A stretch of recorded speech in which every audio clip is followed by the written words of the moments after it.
Hi, my name is Frank Washkuch. I'm the news editor at PRWeek, and I'm joined by Kathy Bloomgarden. She is the CEO of Rudderfin. Kathy, welcome. Thank you, Frank. Thank you. Great to see you. So we're talking about China today, and Rudderfin got into China pretty early. Yeah. So why is it important for an agency to be involved in working in China right now? Okay, well, we did get in early. We were in China. Everybody was spending time there in the late 80s. So we had operations in the 90s. And it was great to get in at a very early stage so you could really learn the market and start to now be a very, very strong entity and strong player. China's a huge market. If you look at the numbers, we can't avoid or ignore China. Sure. If you think about growth in the Western world, we're arguing about maybe we're 1% here in the U.S. Europe slowing down into a recession. China, if you argue that it's maybe falling slightly back from its double-digit expansion, and maybe it's at around 6 or 7, that's huge. And if you look at the numbers in certain areas, so think of online or think of mobile, there are 388 million Chinese with mobile phones. If you think about the innovations and the number of engineers, there are more engineers coming out of Chinese universities than there are in the States. So the market for luxury goods is the largest in the world. So you have to be there in order to think of your future, both in terms of innovation as well as in terms of growth and in terms of market opportunity. You just mentioned luxury goods. I've heard from other people that is an emerging market in China, a very interesting area to be doing business in China. Tell us about it a little bit. The Chinese are huge purchasers of luxury goods, and it's something where the young people in the cities really spend a lot of their discretionary income and are very knowledgeable about luxury goods. So if you do surveys and you ask people, would you like to hear information about luxury goods pushed to your phone, you get like 3/4 of people responding, yes, they really appreciate that. So if there's a hunger for knowing more, there is a real appreciation for the quality of luxury goods, and a lot of attention paid to learning more and for shopping for luxury goods.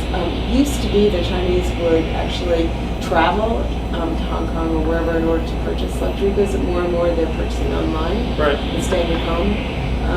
So I think that the luxury goods market will even expand further, especially since there are about 100 new cities in China that are going to join the list of the 600 largest cities in the world by GDP.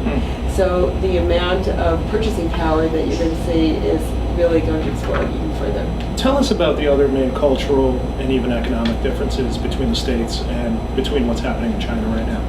So I think that people don't expect innovation to actually come from China, but even things that you care about and that you think about, environmental innovation, engineering is coming from China. So if you think of solar, a lot of the solar work's being done in China. If you think of electric batteries in cars, the high end, a lot of that is being done in China. So the complex engineering is coming from China in many unexpected sectors. So, on the other hand, so that's not what you and I may have thought of as what we would expect from China. We do hear about quality issues, but at the same time, there's a balance to that with really strong science.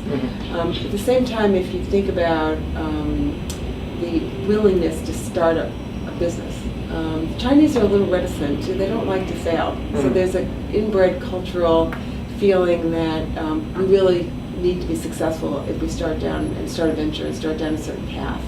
So you have to find a new way of stimulating and bringing that innovation to you, whether it's joint ventures or clusters that are growing around academic centers like Fudan University or Tsinghua. So the cultural differences are really well defined. Chinese also like a certain nurturing of family environment, which has been really important for us as we seek to develop our talent.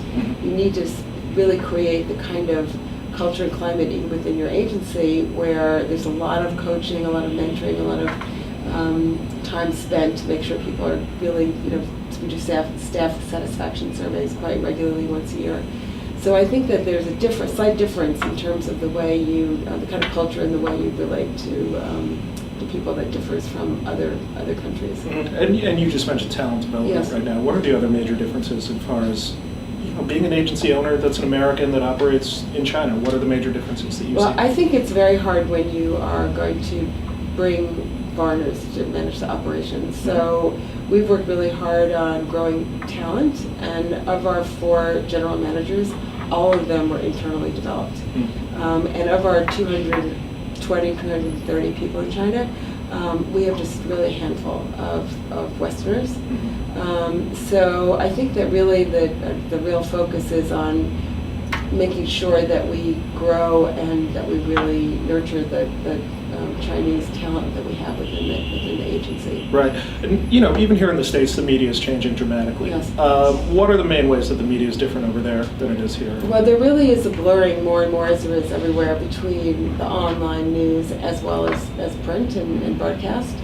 And again, just thinking of the sheer numbers, you have about 300 million people on Weibo, and Weibo is the blogging platform, and about 100 million posts every day. So the sheer number of online incredible. chatter is really incredible. Right. So, and you do, of course, as you know, the technology platforms are distinct and unique. They're not shared with outside of China. So you really need to understand how those platforms work. You can't just simply take your global program and transfer it and move it to China and hope that it's really going to work. Right.